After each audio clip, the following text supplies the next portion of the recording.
Hai, Assalamualaikum warahmatullahi taala wabarakatuh. Selamat petang pada semua yang berada dalam page saya, page Tuan Muhammad Azlin. Terima kasih pada semua yang like page saya, yang jadi follower, our top fan. Terima kasih pada semua yang selalu ikut kita punya posting video, yang komen, yang share, yang tag kawan-kawan, yang bagi review. So terima kasih pada semua yang berada dalam page saya. Keduanya, terima kasih pada mereka yang berada dalam live saya petang ni. Seperti biasa, tuan-tuan dan puan-puan, sesi sharing petang. Musim-musim PKP ni, kita memang banyak buat sharing puan-puan dan tuan-tuan. Alamak, saya adjust sekejap Jadi every day, setiap petang saya akan buat sharing petang, just to share dengan tuan-tuan dan puan-puan info-info, panduan-panduan penting yang tuan-tuan dan puan-puan patut tahu sebagai panduan, sebagai ilmu untuk tuan-tuan dan puan-puan.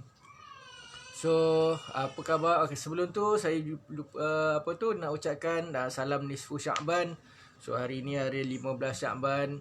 Kita ada 15 hari lagi nak masuk Ramadan. Cemas juga ni. Tak tahu Ramadan kita ni Ramadan PKP ke atau kita dah habis PKP. Ada yang kata Ramadan kita masih lagi PKP. Ada yang kata kita dah tak ada PKP dah. Tak tahulah macam mana. Dengar kata esok ada pengumuman dia. So esok kita nantikanlah debaran dia. So at the moment, buat masa sekarang ni, kita sama-sama masih lagi stay at home tuan-tuan dan puan-puan. Just to pastikan penularan wabak ni dapat dihentikan. Tak tahulah, saya memang tak keluar rumah. Saya memang berada di rumah. PKP mematuhi arahan daripada pihak kerajaan. Stay at home, memang saya tak keluar rumah pun. Memang duduk kat rumah saja. Itulah kadang-kadang tuan-tuan ada yang komen kata tengok saya dah macam bulat sikit, rambut pun dah panjang. Yalah, kedai gunting tak buka, macam mana nak gunting rambut? Macam-macam lah. So itu semua cabaran. Selamat petang Puan Fazitah Juhari, selamat petang. Kalau ada masalah audio tolong bagi tahu. Terima kasih yang bagi feedback. So saya tak tahu macam mana feedback tuan-tuan dan puan-puan, tapi ada yang bagi feedback. Alhamdulillah, so far berkaitan dengan kita punya perkongsian app setiap petang, ada yang bagi feedback suka ikut saya punya sharing petang. Ada yang suka ikut saya punya sharing petang. Ada yang kata ada yang baru start nak ikut sharing petang kita. So terima kasihlah pada semua yang bagi feedback. So saya sangat suka sebab kita nak tahu juga kita punya sharing ni okey ke tidak. Setiap petang tu kita buat okey ke tidak, ataupun tak cukup ke, ataupun benda yang orang kata yang tak ada kaitan ke. So kita nak tahu juga. So far Alhamdulillah banyak yang bagi feedback. So setiap kali kita buat sharing macam ni, ada juga yang tag kita, ada yang share kita punya live, ada yang tanya soalan. So hopefully benda-benda tu dapat bantu tuan-tuan dan puan-puan. Kita nak membantu. So far kita harap tuan-tuan dan puan-puan dapat sama-sama dapat manfaat lah daripada perkongsian kita ni. Okey, hari ni saya nak kongsikan 3 benda yang orang awam selalu hadapi berkaitan dengan kes tuntutan mereka di mahkamah. Tuan-tuan dan puan-puan, ini berdasarkan kepada pengalaman, berdasarkan kepada apa yang kita tahu, dan berdasarkan juga kepada apa yang dihadapi oleh our client. Klien kita pun hadapi benda yang sama macam puan-puan dan tuan-tuan. Apa yang kita nak kongsikan ni adalah benda yang kita punya klien hadapi sebenarnya. So selepas tu kita dah dapat ada beberapa klien yang datang ni, dia memang start dengan kes mereka. So saya nak share dengan tuan-tuan puan-puan 3 benda. Kenapa orang awam selalu start dengan kes mereka ni? Apa benda yang mereka start? Bukan kenapa. Sebab kenapa tu banyak sebab lah. Tapi apa benda yang mereka start sebenarnya? Bila dia start nak filekan kes di mahkamah, dia dah start dah dekat situ. Ada benda yang menghalang mereka, ada benda yang menyekat mereka. So benda ni bukan orang awam saja hadapi, our client juga hadapi. Cuma bila dia datang, bila kita buat appointment, sesi consultation dengan mereka, kita tunjukkan ini benda yang you tak boleh buat. Kalau you buat, you akan start kat sini, you akan pergi sini. So selepas kita buat kita consult, kita tunjuk dengan dia apa nak buat, barulah mereka ni boleh start memulakan apa-apa tuntutan mereka, sama dia nak uruskan diri ke ataupun dia nak guna peguam ke, itu pilihan. Okay. 3 benda yang selalu orang awam start adalah yang pertama adalah orang awam ni kebanyakannya dia tak tahu. Kebanyakannya apa-apa awal-awal sekali pun dia dah start dah. Dia tak tahu nak filekan kes apa di mahkamah. Dia sendiri tak tahu dia nak filekan kes apa di mahkamah. Ini bukan saya kata pada perempuan dan tuan-tuan, kalau terkena tu minta maaf lah. Tapi kita punya klien sendiri pun hadapi benda yang sama. Dia ada masalah macam ni. Okey, sekarang saya nak tahu apa kes yang saya boleh filekan. So orang awam kadang-kadang dia tak tahu apa benda yang nak difilekan di mahkamah. Dia nak filekan apa pun tak tahu. Contohnya, saya bagi contoh. Contohnya ada orang awam yang hadapi dalam masalah kata isu perceraian. Dia nak memfilekan perceraian. Tapi tuan-tuan dan puan-puan sedar atau tak, bila kita pergi ke mahkamah, kita bagi tahu dekat kaunter tu, kita nak filekan permohonan perceraian. Soalan yang dia akan tanya pada kita, you nak filekan permohonan perceraian jenis apa? Cerai tu, permohonan cerai tu saja dah ada 3 ke 4 jenis dah. Tebus talak, perceraian taklik, fasah, cerai biasa. Jadi kalau kita tak clear dengan apa yang kita nak tuntut, that's why kita akan start. Kita datang ke mahkamah, kita akan pening.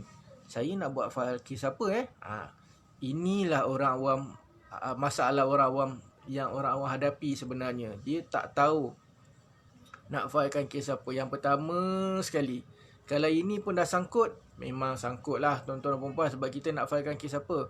Bukan orang lain memfilekan kes bagi pihak kita. Kita sendiri yang memfilekan kes bagi pihak kita. Kita nak buat tuntutan ke, apa benda ke.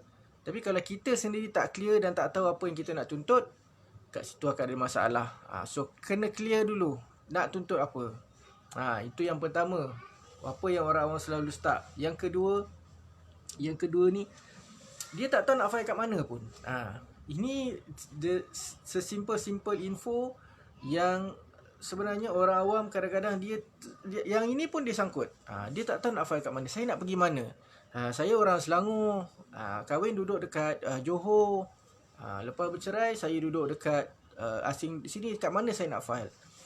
Tempat nak file tu sendiri pun ada kadang-kadang ada masalah. Ada orang kata apa? Ada isu dekat situ, ada cabaran. Kita nak filekan kes kat mana? Kebiasaannya tuan-tuan dan puan-puan, saya just share dengan tuan-tuan dan puan-puan, di mana kita di mana tempat kita tinggal, di situ kita boleh mulakan untuk memfilekan, ataupun di tempat yang kita bermastautin. Itu isu kedua tuan-tuan dan puan-puan. Yang kedua, ada orang awam yang hadapi masalah tak tahu nak filekan kat mana. Kalau tuan-tuan dan puan-puan boleh clear part satu, yang mana macam mana apa kes kita nak filekan, dan dah tahu kita nak filekan kes dekat mana, then senang. Kena make sure dua benda ni dulu. Tu saya minta maaf awal. Yang ni bukan saya nak tujukan pada tuan-tuan dan puan-puan, sekadar perkongsian. Ini benda yang dihadapi oleh our client sebelum datang jumpa kita, sebelum dapat kita punya kita advice dengan dia apa benda. Inilah orang awam hadapi. So saya share saja. Dan yang terakhir, yang ketiga tuan-tuan dan puan-puan, orang awam selalunya dia tidak akan tahu macam mana dia nak uruskan kes ni. Even bukan nak uruskan kes ni sampai habis pun, masalah dia di peringkat awal pun, nak file pun tu pun ada masalah. Apa benda yang nak ditulis, maklumat apa yang nak dibaca, nak ditulis, nak dikemukakan, dokumen apa nak dibawa. Itu ada masalah dekat situ, nak menguruskan kes mereka ni. So yang ketiga ni memang kritikal lah. So that's why kadang-kadang pada masa permohonan tuan-tuan dan perempuan di kaunter mahkamah, kadang-kadang mahkamah kaunter tu sendiri akan cadangkan tuan-tuan dan perempuan. Kalau kes tu agak complicated, dia akan cadangkan, boleh ke buat sendiri ni? Dia akan tanya macam tu dulu. Sebelum tu saya nak ucapkan selamat petang pada mereka yang follow kita, our top fan Puan Su Zukri. Puan Ri Abadi, selamat petang sama-sama. Terima kasih. Terima kasih juga kerana berada dalam live saya.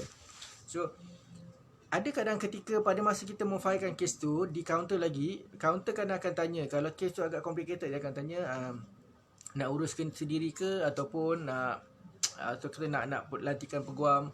Dan kaunter biasanya dia akan cadangkan kita untuk lantikan peguam, Biro Bantuan Guaman. Contoh, it's okay, tak ada masalah. Just to pastikan kes tu dapat diuruskan dengan baik. Kalau you ada lawyer sendiri ke, terpulanglah. Kalau ada kawan-kawan yang lawyer yang boleh nak ditanya, then okey, tak ada masalah.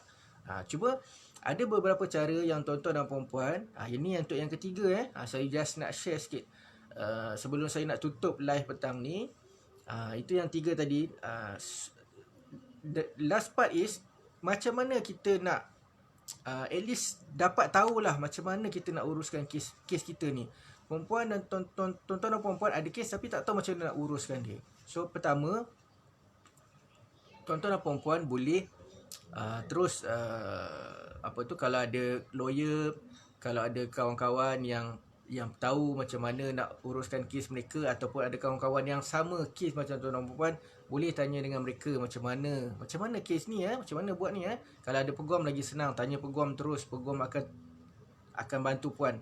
Belum nanti kalau lantik peguam lagi senang lah, itu memang peguam uruskan. Tapi kalau nak dapat khidmat nasihat sendiri pun boleh dah dekat situ. Just nak tahu macam mana kes ni nak pergi. Yang kedua, tuan-tuan boleh juga dapat maklumat daripada kaunter mahkamah.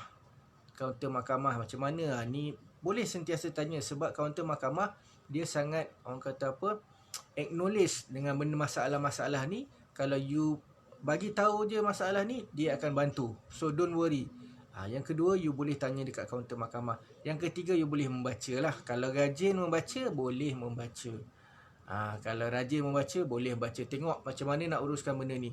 Dan yang keempat, tuan-tuan dan perempuan boleh follow kes-kes yang sedang dibicarakan di mahkamah.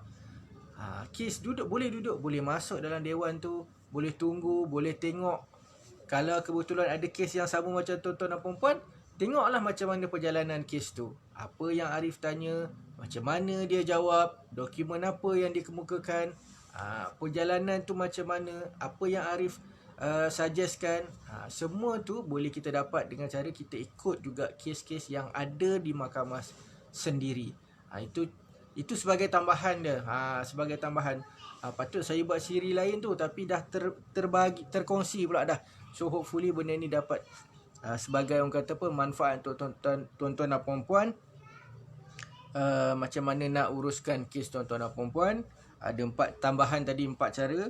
Yang tadi saya nak sharekan 3 benda yang tuan-tuan dan perempuan, orang awam selalu hadapi masalah ni. So kita nak share ni supaya tuan-tuan dan perempuan dapat elakkan lah. Dapat elakkan dan dapat tahu apa benda nak buat dulu. Senang, perjalanan tu laju je, tidaklah tersangkut-sangkut. Kesian kadang-kadang kita tengok kan.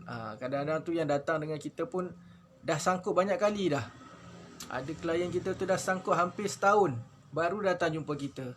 Bila saya tengok, dia kata patutlah daripada peringkat awal lagi dia dah silap. Cara dia bawa awal-awal tu dah memang silap dah. So kita just betulkan selepas setahun lah, selepas dia dah start kat situ. Kita buat setahun. Alhamdulillah tak sampai dalam, saya ingat kes tu dalam 7 bulan, 8 bulan macam tu selesai lah. Ini satu kes anak tu. Okey tuan-tuan dan perempuan, terima kasih pada semua yang berada dalam live saya. InsyaAllah esok saya akan kongsikan lagi beberapa info sebagai slot sharing petang. So those yang suka dengan kita punya slot ni, don't forget dalam lebih kurang 5.30 ke 6 tu kita akan ada perkongsian kat situ. So terima kasih pada semua yang bagi love, terima kasih yang bagi like, terima kasih yang share. Terima kasih pada semua yang berada live saya. Okay, hopefully stay healthy, stay at home.